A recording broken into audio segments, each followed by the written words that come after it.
Selamat siang adik-adik, Shalom. Kita berjumpa lagi pada saat ini di hari Minggu, harinya Tuhan. Dan di siang hari ini adik-adik, apa kabar? Semuanya sehat-sehat kan? Di hari ini kita akan membaca dan mendengarkan firman Tuhan yang terambil dari perjanjian baru 1 Korintus 12 ayat 12 sampai 19. 1 Korintus 12 ayat 12 sampai 19. Tapi sebelumnya mari kita berdoa. Tuhan Yesus, sobat kami anak-anak, kami mengucap syukur dan berterima kasih karena Bapa begitu baik. Bapa telah menjaga kami dari malam sampai di pagi hari ini Tuhan.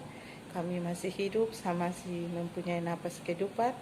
Dan di saat ini Tuhan Yesus, kami akan membaca dan mendengar firman-Mu.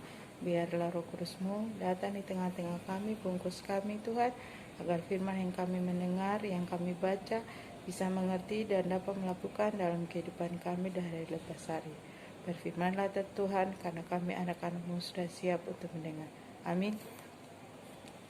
Pembacaan firman kita di siang hari ini terambil dari 1 Korintus 12 ayat 12 sampai dengan 19. Di bawah judul banyak anggota tetapi satu tubuh.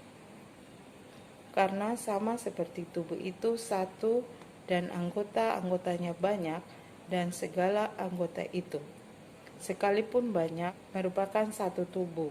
Demikian pula Kristus.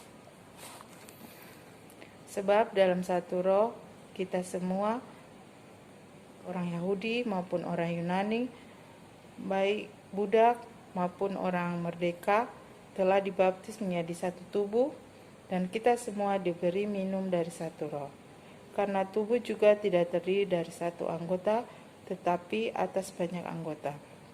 Andai kata kaki berkata, karena aku bukan tangan, aku tidak termasuk tubuh. Jadi benarkah ia tidak termasuk tubuh? Dan andai kata telinga berkata, karena aku bukan mata, aku tidak termasuk tubuh. Jadi benarkah ia tidak termasuk tubuh? Andai kata tubuh seluruhnya adalah mata, di manakah pendengaran? Andai kata seluruhnya adalah telinga, di manakah penciuman? Tetapi Allah telah memberikan kepada anggota masing-masing secara khusus suatu tempat pada tubuh seperti yang dikehendakinya. Andai kata semuanya adalah satu anggota, di manakah tubuh? Demikianlah pembacaan firman Tuhan kita di saat ini. Kata Tuhan Yesus, berbahagialah kita yang mendengar dan mau melakukan dalam kehidupan kita dari hari lepas hari. Adik-adik yang kekasih dalam Tuhan Yesus Kristus, di saat ini kita akan mendengarkan materi, di mana materi ini masih bersambung dari materi yang minggu lalu. Di saat ini juga kita masih berbicara tentang program sajian gereja. Pokok bahasan di saat ini adalah gerakan keesaan gereja. Adik-adik yang kekasih dalam Tuhan Yesus Kristus, khususnya adik-adik di remaja 2, penjelasan di saat ini ialah mengenai PGI wilayah Maluku atau disingkat PGIW Maluku. Pengertian dari PGIW adalah Persatuan Gereja Indonesia Maluku. PGIW ini tersebar di seluruh wilayah Indonesia dan dibentuk oleh gereja-gereja yang beranggotakan di bawah PGI.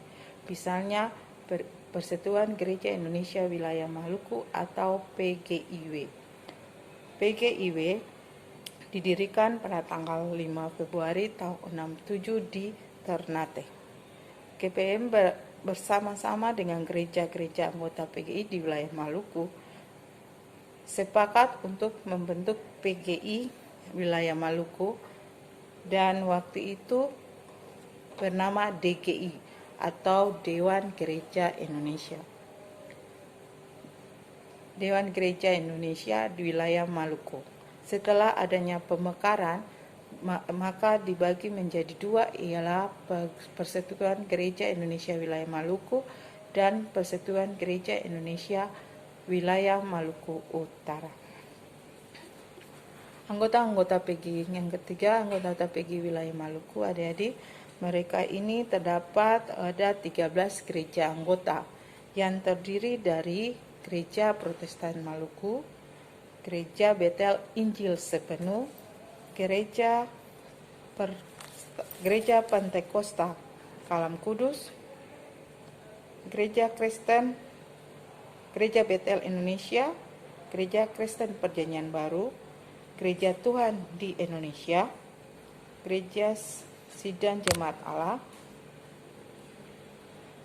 Gereja Suara Ketebusan, Gereja Kristen Kasih Karunia Indonesia, Gereja Pantekosta Persekutuan Rumah Bapa, dan Gereja Kristen Protestan Indonesia dan Gereja Kristen Protestan Injil Indonesia atau GKPI. Adik-adik yang kekasih Tuhan Yesus Kristus, tujuan PGI wilayah Maluku ada terbagi menjadi 3, yaitu membangun kebersamaan sebagai gereja yang esa di dalam Tuhan Yesus. Yang kedua, bersama-sama melakukan dokumen keesaan gereja secara nyata dalam hubungan pelayanan seperti piagam saling mengakui dan menerima. Ketiga, menggumuli dan menanggulangi masalah-masalah sosial yang terjadi dalam masyarakat secara bersama.